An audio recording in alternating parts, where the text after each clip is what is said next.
Hello friends, welcome back to my YouTube channel. पिछले video में हमने देखा ब्रोंकियल अस्थमा के असेसमेंट और एग्जामिनेशन के बारे में। आज हम बात करेंगे ब्रोंकियल अस्थमा के कन्फर्मिटी टेस्ट के बारे में। ब्रोंकियल अस्थमा के पेशेंट को फाइनली डायग्नोज करने के लिए कुछ टेस्ट करवाए जाते हैं। उन टेस्ट के बारे में आज हम बात करेंगे। तो चलिए, पहला टेस्ट हम देखेंगे, ब्लड टेस्ट करवाएंगे पेशेंट में, जिसमें टोटल ल्यूकोसाइट काउंट और डिफरेंशियल ल्यूकोसाइट काउंट देखेंगे। इसमें पेशेंट के ब्लड में यूसिनोफिल काउंट इंक्रीज़ हो जाएगा, जो कि इन्फ्लामेशन करता है, जिससे पेशेंट की सांस की नलियों में इन्फ्लामेशन होने लगेगा, सूजन आने लगेगी, जिससे पेशेंट को सांस लेने में तकलीफ़ महसूस होगी। IgE एंटीबॉडी लेवल भी इंक्रीज़ हो जाएगा, जो कि एलर्जी को कॉज करता है।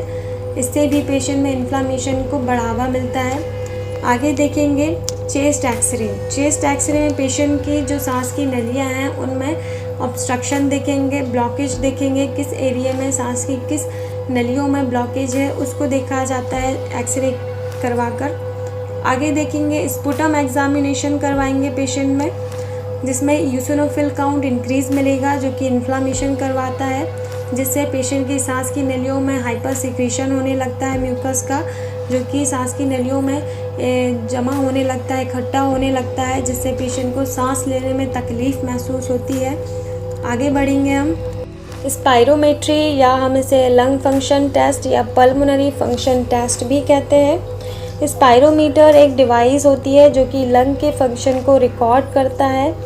इससे पेशेंट कितनी तेज़ी से, कितनी मात्रा में सांस ले पा रहा है और छोड़ पा रहा है, ये स्पायरोमीटर उसको रिकॉर्ड करता है, पेशेंट के लंग के फंक्शन को रिकॉर्ड करता है।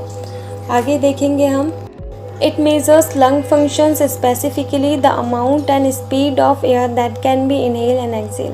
पेशेंट कितनी मात्रा में और कितनी तेज़ी से सांस ले रहा है और छोड़ रहा है उसको रिकॉर्ड करता है spirometer. Spirometry is helpful in assessing breathing pattern that identify conditions such as asthma, pulmonary fibrosis, cystic fibrosis, COPD। Spirometry जो होता है वो rate, regularity and breathing pattern record करता है सांस लेने के दौरान। ये spirometry asthma, pulmonary fibrosis, cystic fibrosis, COPD, lungs की कोई भी डिसीज़, मतलब सांस या फेफड़ों में कोई भी बीमारी हो उसको डायग्नोज करने में हेल्पफुल रहता है।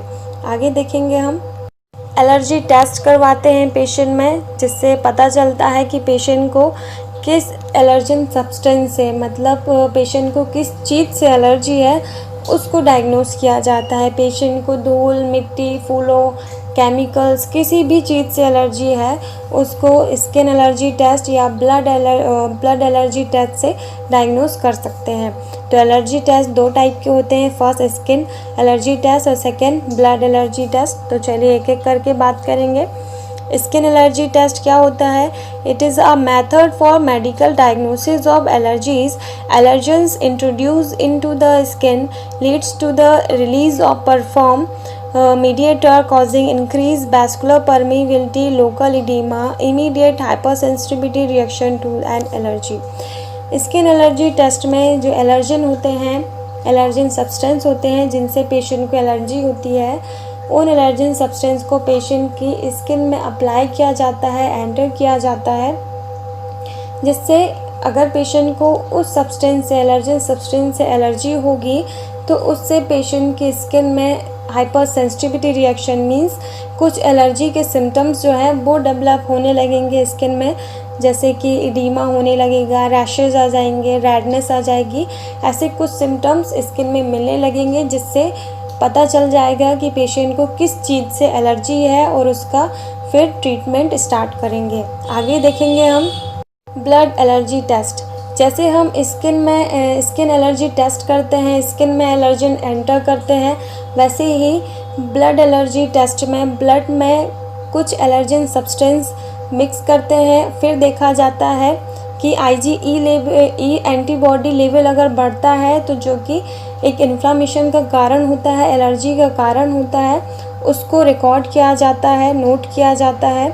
अगर एलर्जी होगी किसी पेशेंट को तो पेशेंट के ब्लड में IgE लेवल इंक्रीज़ हो जाएगी पेशेंट के ब्लड में एलर्जन मिलाने से, जिससे पता चल जाएगा कि पेशेंट को किस चीज़ से एलर्जी है। आगे बढ़ेंगे हम।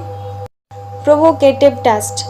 इस टेस्ट में कुछ ड्रग्स ऐसी होती हैं जिनको इनहेल करवाने से पेशेंट के जो ब्रोंकियल अस्थमा के सिम्टम्स हैं, जैसे सांस फूलना, सांस तेज चलना, सांस लेने में तकलीफ़ महसूस होना, स्नीजिंग, कफिंग, वीजिंग साउंड, ये कुछ सिम्टम्स इन ड्रग्स के इनहेल करवाने से पेशेंट में इंक्रीज़ हो जाते हैं, जिससे पता चल जाता है कि पेशेंट को ब्रोंकियल अस्थमा है या एलर्जिक डिसीज़ है। Provocative material like methacholine, histamine given by inhalation and bronchospasm provoked in the laboratory। वही है इसमें प्रोवोकेशन मटेरियल लाइक मैथाकोलिन। मैथाकोलिन जो है वो डायरेक्टली एक्टिंग कोलिनर्जिक ड्रग होती है जो डायरेक्टली मस्कैरिनिक रिसेप्टर को एक्टिवेट करती है, जो कि ब्रोंकोस्पाज्म करवाता है, जिससे पेशेंट की ब्रोंकियल अस्थमा के सिम्टम्स जो हैं वो इंक्रीज़ हो जाएंगे।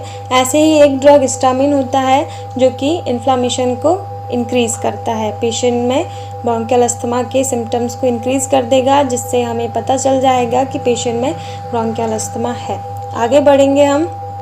Peak flow monitor. ये एक मीटर होता है जिससे पेशेंट, इस मीटर एक माउथ पीस होता है जिससे पेशेंट को बोला जाता है कि आप फोर्सफुली सांस को छोड़िए, जिससे पेशेंट की एक्सपायरेटरी रेट डायग्नोज की जाती है कि पेशेंट कितने फोर्सफुली सांस को छोड़ पा रहा है, उसको ये मीटर रिकॉर्ड कर लेता है, पीक फ्लो मॉनिटर। इसे हम पीक फ्लो या पीक एक्सपायरेटरी फ्लो टेस्ट भी कहते हैं।